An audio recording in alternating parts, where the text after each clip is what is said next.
Hey everyone, today we're diving into the 2015 drama film, The Dressmaker. The story begins in 1926 in the small Australian town of Dungatar, where a young girl named Tilly is accused of murdering her classmate Stuart. Although she pleads her innocence, the town's police sergeant, Farrat, exiles her.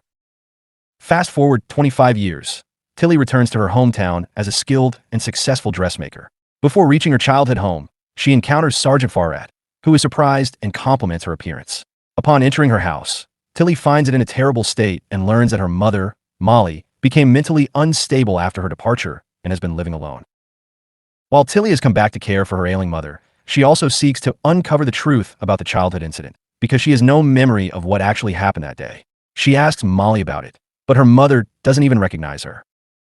The next day, Tilly begins cleaning the house and giving Molly some care.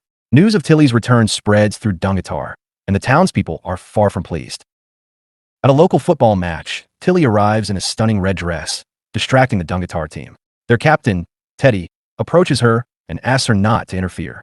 Tilly briefly leaves, but soon returns in an even more dazzling black dress. Outside, she runs into her childhood friend Gertrude, who feels overlooked and insecure. Gertrude has feelings for William, a handsome and wealthy man, but he barely notices her. Tilly offers to make her a dress for the upcoming footballers' dance. When Gertrude doubts the impact a dress could make, Tilly shows her just how powerful fashion can be. She struts near the football field, distracts the rival team, and helps the Dungatar boys win. Later, Tilly and Molly visit Irma, an elderly woman who's been helping Molly for years. While in town, Tilly also revisits the old schoolhouse where Stuart died. There, she recalls how Stuart used to bully her and how one day he cornered her, threatened to kill her and her mother, and tried to assault her. Although she remembers most of the traumatic event, the details of Stuart's death still escape her. That night, Tilly shares her career successes with Molly and tries again to jog her memory, but it's no use. Suddenly, Gertrude arrives to ask Tilly to make her a dress. Tilly agrees, but asks Gertrude if she had told Stuart where Tilly was hiding back then. Gertrude admits she did, trying to protect herself since she was bullied too.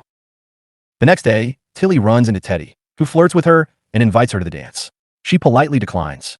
That evening, Sergeant Farrat visits her house and, while admiring her fabrics, reveals his secret love for sewing and cross-dressing. He confesses that he exiled Tilly under pressure from Stuart's father, Evan, a powerful town official who threatened to expose Farrat if he didn't get rid of her.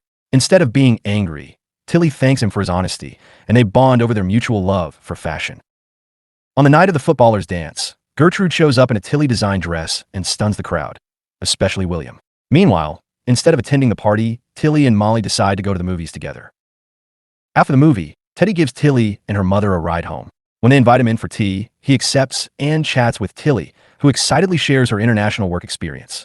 But her mood shifts when she reflects on how the townspeople still blame her for Stuart's death and continue to despise both her and her mother. Teddy empathizes, sharing how even his brother Barney was mistreated just for being different. As they grow closer, Teddy admits his feelings for her, but Tilly brushes it off and says she needs to tend to her mother. The next day, a group of women, impressed by Gertrude's transformation, visit Tilly, hoping she'll design dresses for them too. Word of Tilly's talent spreads quickly, and soon, she's the talk of the town. However, Counselor Evan, determined to ruin her, hires a rival dressmaker named Una to sabotage her business. But his plan backfires when Gertrude chooses Tilly to make her wedding gown after Una fails to deliver a decent one. Later, Teddy tells Tilly that someone as talented and accomplished as her shouldn't waste her life in a small, judgmental town. He proposes they leave Dungatar together. As he speaks, he leans in and kisses her. Tilly, overwhelmed by emotion, pulls away, insisting that she's cursed. The next day, William, Gertrude's fiancé, asks Teddy to be his best man, and Teddy agrees. He visits Tilly again to get a suit made for the wedding. While she takes his measurements, their closeness reignites their passion, and they kiss once more. Elsewhere, Una is devastated as all her clients switch to Tilly. Seeking comfort, she turns to Evan, and we discover they're having an affair. Evan's wife, Marigold, witnesses them together and goes to Tilly, requesting a dress for herself. During their conversation, it's revealed that Marigold believes her son Stuart died from falling out of a tree, completely unaware of the murder rumors. When Marigold mentions that their former schoolteacher, Beulah, claimed to be a witness to Stuart's death, Tilly suspects foul play. She immediately visits Sergeant Farrat and demands access to Beulah's statement.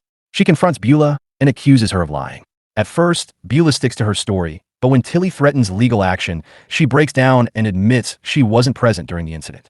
She had arrived after Stuart died and blamed Tilly to protect herself from Evan's wrath.